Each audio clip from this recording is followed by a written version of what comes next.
ডিসেম্বরে জাতীয় নির্বাচন আয়োজনের দাবি জানালেন বিএনপির ভারপ্রাপ্ত চেয়ারম্যান তারেক রহমান। এজন্য নেতাকর্মীদের প্রস্তুতি নেয়ার নির্দেশ দেন তিনি। পাশাপাশি ভাবমূর্তি নষ্ট হয় এমন কিছু না করার আহ্বান জানিয়েছেন অন্তর্বর্তী সরকারের প্রতি। বলেন, কারোর রাষ্ট্র পরিচালনার ইচ্ছা থাকলে জনগণের কাতারে এসে নির্বাচনে অংশ নিতে হবে। বিকেলে রাজধানীর নয়াপল্টনে তারুণ্যের সমাবেশে তিনি এসব কথা বলেন। বিস্তারিত আওলাদ বাবলুর প্রতিবেদনে। অন্তর্বর্তী সরকারের 10 মাস পর তরুণদের নিয়ে বিএনপির 3 সংগঠনের আয়োজনে রাজধানীর নয়াপল্টনে এই বিশাল সমাবেশ। দেশের 4টি বিভাগের লাখো তরুণ একসাথে বিভিন্ন স্লোগানে দাবি তোলেন আগামীর বাংলাদেশ গড়তে তারুণ্যের রাজনৈতিক অধিকারের। অস্থায়ী মঞ্চে শীর্ষ নেতাদের উপস্থিতি, একে একে তরুণদের অনুপ্রাণিত করতে দেয়া হয় উদ্দীপনাময় বক্তব্য। সকাল থেকে দুপুর তীব্র রোদের পারদ, অবশেষে তরুণদের জনস্রোতে হঠাৎ ঝুম বৃষ্টি। কোনো বৈরিতা যেন থামাতে পারেনি নতুন স্বপ্ন গড়ার স্লোগান। তরুণদের আরও উজ্জীবিত করতে লন্ডন থেকে ভার্চুয়ালি যুক্ত হন বিএনপির ভারপ্রাপ্ত চেয়ারম্যান তারেক রহমান। জানান, আগামীর বাংলাদেশ গড়তে এই তরুণরাই আসল শক্তি, যাদের কাজে লাগিয়ে ভবিষ্যৎ দেশ গড়বে বিএনপি। বর্তমান বিশ্বে সাফল্যের প্রতিযোগিতায় যদি টিকে থাকতে হয়, তাহলে বহুমুখী প্রতিভার বিকাশ ঘটাতে হবে। শিক্ষার্থীদেরকে একদিকে ভাষা শেখা যেরকম জরুরি, বর্তমানে আমরা স্কুল কলেজে সাধারণত বাংলা ইংরেজি শেখার সুযোগ পাই।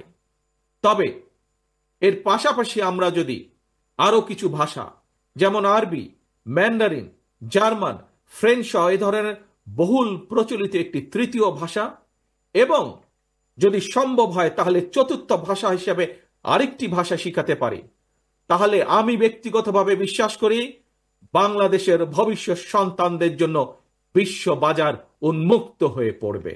দেশের সব সংকট কাটিয়ে উঠতে দরকার দ্রুত নির্বাচন, কিন্তু বিভিন্ন তালবাহানায় পেছানোর চেষ্টা চলছে মন্তব্য করে তিনি বলেন, অন্তর্বর্তী সরকারের কারো রাষ্ট্র চালানোর ইচ্ছে থাকলে জনগণের কাতারে এসে নির্বাচন করতে হবে।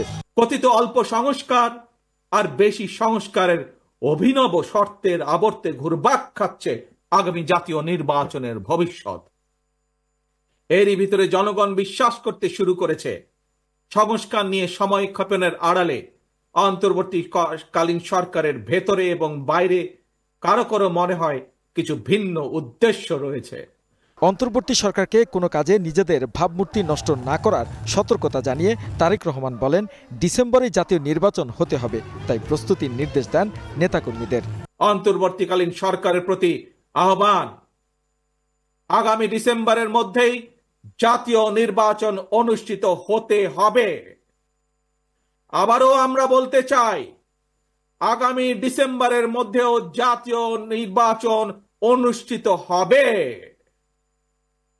নতুন প্রজন্মের প্রিয় ভাই বোনেরা, আজকের এই সমাবেশ, প্রিয় দেশবাসী, আগামী ডিসেম্বরের মধ্যে আপনারা জাতীয় নির্বাচন অনুষ্ঠান যাতে অনুষ্ঠিত হয় তার প্রস্তুতি নিতে শুরু করুন।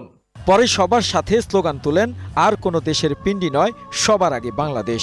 দিল্লি নয়, পিণ্ডি নয়, নয় অন্য কোন দেশ, সবার আগে বাংলাদেশ।